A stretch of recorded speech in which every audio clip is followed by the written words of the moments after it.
Hi everybody, I'm Girl Writes What, and an online friend of mine was really freaking pissed off after reading a recent effort on the part of, I can only assume, is a traditionalist woman in trying to figure out what the heck is wrong with men these days. I'm going to leave the article in the information section along with some other stuff. But basically, just like many traditionalists and feminists before her, she really missed the mark by a freaking mile.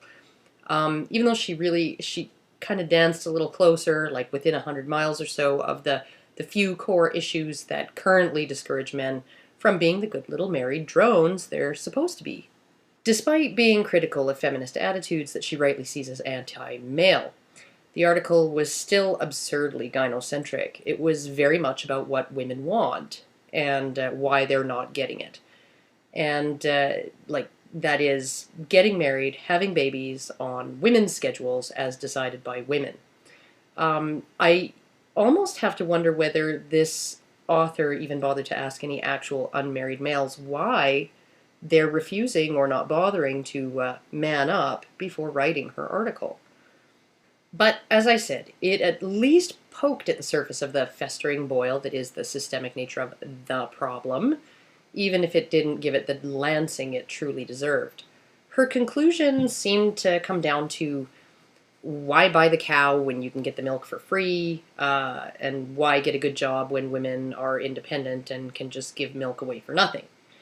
Um, Both are backhanded criticisms of women's behavior, which is kind of nice, somebody brave enough to blame women for their own troubles, but they really fall far short of any real examination of the underlying issues. So, I'm going to give it the old college try and give a bit of an overview of what I believe has become a multifaceted problem.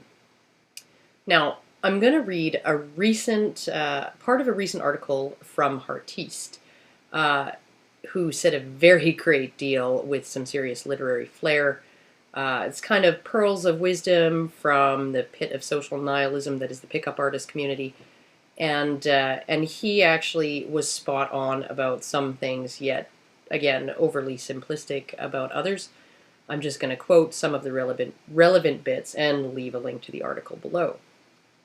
He says, if you want to know why men are running away from marriage, children, and beta provisioning, one major reason is that the women available to these working class men are flat out disgusting.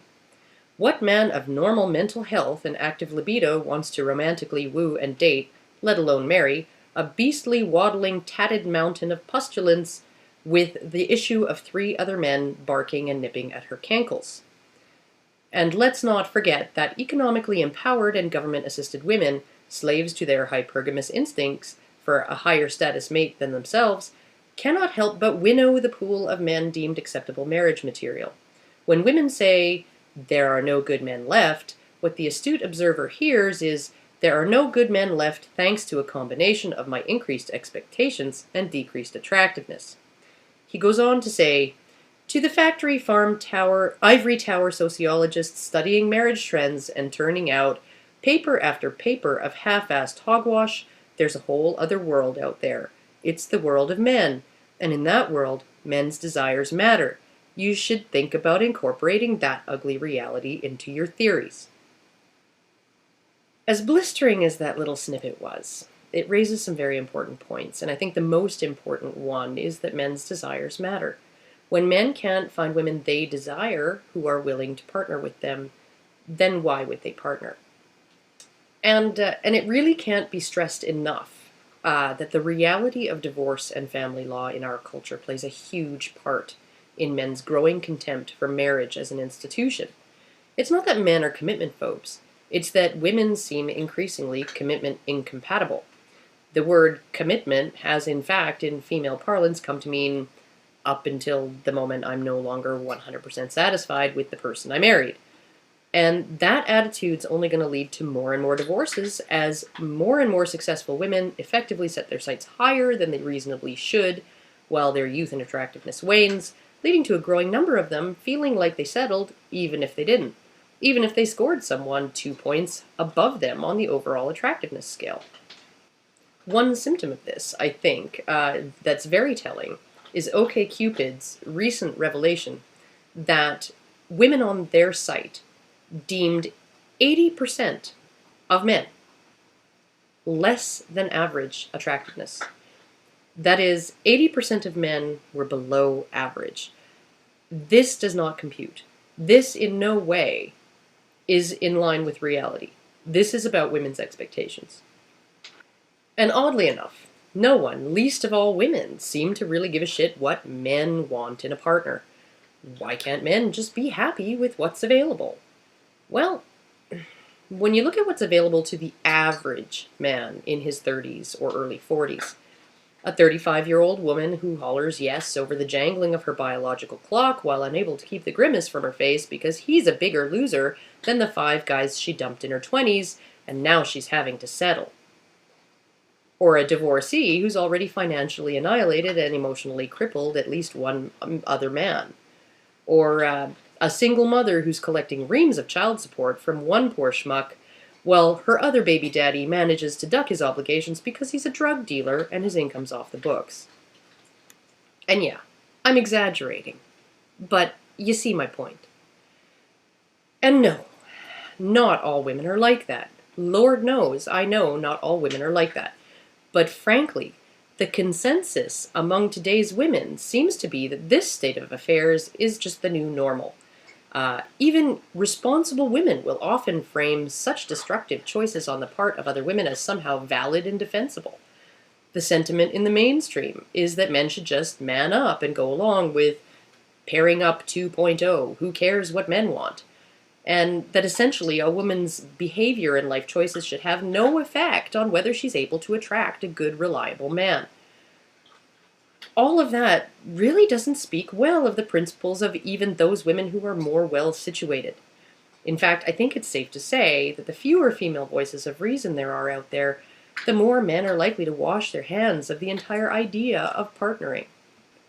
But I honestly think it goes even deeper than just the baggage the average unattached woman now carries, or the danger of ending up an emotionally and financially devastated statistic with generous every other weekend access to one's children that's keeping men from manning up. I kind of started thinking a little bit more about this when I watched Typhon Blue's extremely thought-provoking video on what she calls the apexual male, a man who does not identify with other men, but merely identifies with his place in the status hierarchy. I highly recommend anybody to go watch that, and I'm going to leave the link in the information section as well. Her video got me thinking about the White Feather Girls.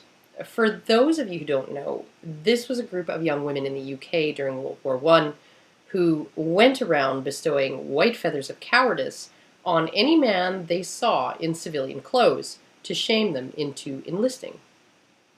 Now, when I consider how vulnerable so many men were to those kinds of shaming tactics, vulnerable enough to enlist in a war that killed 10 million to preserve their manhood in the eyes of bitchy women they'd never even met, I just can't believe that it's only the risks of marriage, as onerous as they are, that have rendered men impervious to the kinds of shaming tactics employed by traditionalists and feminists who seem increasingly desperate to strong-arm men back into their old roles. So I think beyond any discussion of the risks of marriage, unfairness in family court, all of that, I think way down at the core of things, maybe it's about a positive male identity. Now, male identity almost always revolves around doing rather than being. Most of that doing has revolved around being of use in a uniquely male context. Most of men's usefulness through history has derived from learning male skills and performing them well, embodying a male role in the service of women in society. In the more turbulent past, those roles needed to perform a valuable service to women or the community that women couldn't or shouldn't be expected to perform for themselves. Now, this is the most common path, in my opinion, to a positive male identity, because men lack a mechanism for automatic own group preference. Simply put, they just don't relate to other men automatically just because they're men. Women have this bias, which provides them a natural ability to form cooperatives and relate to other women and seek consensus through their strong mechanism for own group preference based on gender alone. Given the gender roles through most of human history, this mechanism really makes sense. Their individual value as, to put it bluntly, breeders meant that in a survivalist environment, you didn't throw a woman on the trash pile without a pressing reason. Adjustments were made when they could be to keep as many women as possible within the sisterhood. This is where you'll find a ton of attention in female spaces given to things like tone and being nice and emoticons with smiling faces and getting along, even when there are disagreements. A lot of their interactions are about comfort level and feelings of acceptance. Men, on the other hand, lack the hardwiring to form a preference for maleness based merely on maleness. And that really just makes sense when you think about men's roles for the last couple million years or so. Roles that involved things like beating the men down the valley to a pulp when they threatened his women and children, or competing against other males within his community for a shot at the mating game. Given those roles, automatically siding with one's own gender over the other is just not going to work. And it's not that men can't manifest any forms of own group preference. It's just that when own group preference manifests in males, it just isn't based on maleness alone. There has to be a common purpose, a common set of ideals or principles, a common duty or cause, a common doing, or a common position in the status hierarchy. So men can indeed identify with each other and relate to each other and be team players among other men. You see it in churches, military units, fraternities, sports teams, even sports fans, political parties, movements, project teams, stuff like that. And while they'll often form hierarchies within those contexts, those realms can be sources of a sense of loyalty and brotherhood among men. The myth among feminists that men will insult each other for displaying feminine traits because they see women as inferior is really just that, a myth. Men do this because women have a trump card that they don't, a trump card that bestows intrinsic value on them, their uteruses, and they retain that value even when they gender bend a little. A woman who acts like a woman isn't seen as inferior at all. A man who acts like a woman has always been seen not as a woman, but as a woman without a womb. That is, a woman with no value. He has no female value, and he has no unique male value, therefore he has no value at all. And unlike women who were valuable in and of themselves, men who were not useful did and still do get thrown onto the trash heap of society. In the currency of reproduction, an ovum might go for $1,000, a uterus, a cool mill, an ejaculation, that's worth about 10 cents. To be acceptable mating material and worth a community keeping him around, a man had to do more than generate sperm. And when the only thing keeping you from becoming completely disposable as an individual lies in differentiating yourself from the feminine to spare women those onerous tasks, well, guys are going to enforce that shit. It's my belief that this is why men have always tended to define themselves by their roles. Father, husband, working man, soldier, career man, family man, middle-class man, politician, activist, all of that. In other words, roles to exist in which allow them to relate to other men who also occupy those roles, and to derive a positive and meaningful identity from performing their masculinity through those roles. And I also think this may be why suicide rates for men skyrocket after divorce. You haven't just taken away his kids, his wife, his assets, and a good chunk of his income. You've effectively stripped him of a huge part of the male identity he's built around himself. So, I'm thinking that for most men, forming a positive male identity in relation to other males requires a couple of things. A male role that's differentiated from the female one, or at the very least a male-oriented environment, and, well, positivity. Men used to be able to construct a positive male identity out of marriage, that is, through the respected and uniquely male role of husband and father. When that identity is increasingly characterized by society as superfluous, obsolete, or, in the words of Harriet Harman, unnecessary to social cohesion, it's no longer a way for a man to defer his disposability, is it? Moreover, when that identity can be unilaterally stripped from him on the whim of his wife, even when he did everything right, marriage ceases to be a positive way for men to define themselves as men. It really becomes a way for men to define themselves as chumps and idiots, and nobody really wants to define themselves that way. Moreover, from sitcoms to rom-coms to TV commercials to billboard ads, the role of husband and father is increasingly one of playing the incompetent buffoon to sassy, smart, together, disrespectful wife or even child. In the mass media, there's nothing noble or respectable about husbandhood or fatherhood anymore. And when the roles within the marriage have become virtually indistinguishable and interchangeable, a man's role becomes less and less male. It's just a role. It can be a path to meaning and fulfillment if he's lucky, and it may be something he desires to do and to become, but it's not necessarily a path to defining himself as a man. So we can scratch that one off the list, even for men who've been living under a rock when it comes to divorce law. Marriage and children no longer offer a reliable path to a positive male identity. It's no longer positive, nor is it significantly male. The workplace is yet another milieu that has largely lost its maleness. And that's not to say that women ruined everything. It's not so much the presence of women, but rather the alterations in environment and interaction many women demand when they want to engage the world through the paid workforce. A male space that leads to a positive male identity doesn't need to be free of women, but it needs to be male. It needs to be an environment that suits their psychology, not one in which they end up being metaphorically castrated if they want to steer clear of trouble with human resources. And I'm not even talking about vulgarity or expressions of sexuality. I'm talking about things like aggression, ambition, ribbing, competition, passion, authority, plain speech. All of these are often discouraged when women are present in order to spare feelings and prevent discomfort. Outspokenness is replaced with drawing room rules of discourse and ingenuity with protocol, all of which render a feminized workplace, though tolerable to men, no longer a path to a positive male identity. It's no longer a male space, and it no longer appeals to the psychology of men. The workplace has therefore become a ladder fewer men feel driven to climb in order to construct their identities.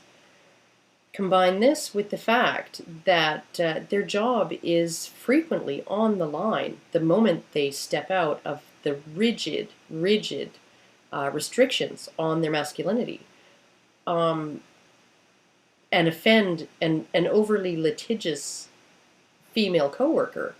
A large number of men are not only becoming disenchanted with the expectation to perform in an environment that doesn't feed their nature and has set them up to fail, and that sees him as disposable. In the absence of those uniquely male-centered psychological rewards and motivators, a growing number of them are finally opening their eyes and waking up to the negative aspects of wage slavery. And that is a pill that once taken can't be unswallowed. In every single space, males congregate where women have elbowed their way in and demanded changes. You seem to find large numbers of men just kind of giving ground and eventually losing their drive to really perform there. And again, I don't think it's the presence of women that does this. It's the enforced necessity to change one's behavior in order to maintain a proper decorum around them, and the changes in how those places function that women often demand. It's the expectation that the environment and the men in it should adjust to suit women's needs, rather than expecting women to adjust themselves to that environment. A few bastions of maleness remain, places where women are often welcome right up until they begin to demand the environment change to suit them, at which point you'll begin hearing a lot of male protest. I can even see this tolerance on the part of men when, say, a woman sneaks into the men's room because the lineup's too long at the ladies' room. Everything's fine unless she suddenly takes offense at men behaving the way men do in a restroom by farting and pissing in her presence. So, where are men retreating to? They're retreating to the internet and the few men's spaces that haven't tailored their rules of conduct to suit women's easily offended natures and need for comfort. They're retreating to the MRM, where a common set of ideals and values bonds the community and allows them to define their maleness irrespective of society's or women's approval. A place where words and ideas are more important than the tone or the smiles that may or may not lie behind them. They're retreating to the hierarchy and uniquely male objectives of the pickup artist community, where competition and scorekeeping are indeed still allowed, even encouraged, and where there are men for others to admire or to mentor, where they thumb their noses at women, what women say they want. Society was not working for those guys, so they invented their own society, and they're running with it by their own rules. You see it in comics and video games and those related forums, online venues where refusals to police speech are usually deemed misogyny, and the men there just don't really give much of a fuck. You see this in men going their own way, who've taken a stand based on a realistic assessment of what's in it for them, and who maintain their self-respect not by complying with society's expectations, but by disregarding them. And you see it in the beer, buddies, hookup, and Xbox culture. Part-time jobs men tolerate but don't care about. And you really see it in the gynocentrism of manginas and white knights who supplicate and pander to the feminine even when it's ugly or amoral, differentiating themselves from the feminine through their blind worship of it. And why? Because all of the approved paths to a positive male identity, the paths society both endorses and depends on, are gone. Even when men don't consciously realize it, they know it somewhere in the backs of their brains. Men have always been willing to work and sacrifice and sweat and bleed if they were rewarded with a means through which to see themselves as worthy of respect. But when every single role society wants to cram you into is no longer a way to respect yourself or have the respect of others, then it's really time to throw those roles away. And one thing that Typhon Blue's apexuals at the top of society, like Bill Bennett and Obama, feminists like Kay Heimowitz and Katie Roiphe, the traditionalists like Suzanne Venker, one thing they're never going to realize is that using shame to try to coerce men to do what is expected of them isn't going to work this time. Because while it's possible to shame a man into giving his life for his country if there's a promise of respect in it, it's impossible to shame someone into working his ass off and risking his whole future just for the joy of looking in the mirror and seeing Homer Simpson or Ray Barone or Dilbert looking back at him. When the cost of society's approval is the self-respect you derive from a positive identity, it ceases to be worth it to a lot of men. Anyhow, those are my ideas. These are just things that I've been thinking about, and I absolutely do not think that they are written in stone. If anybody has anything to add or any criticisms of my assessment here, I will happily entertain them in the comments.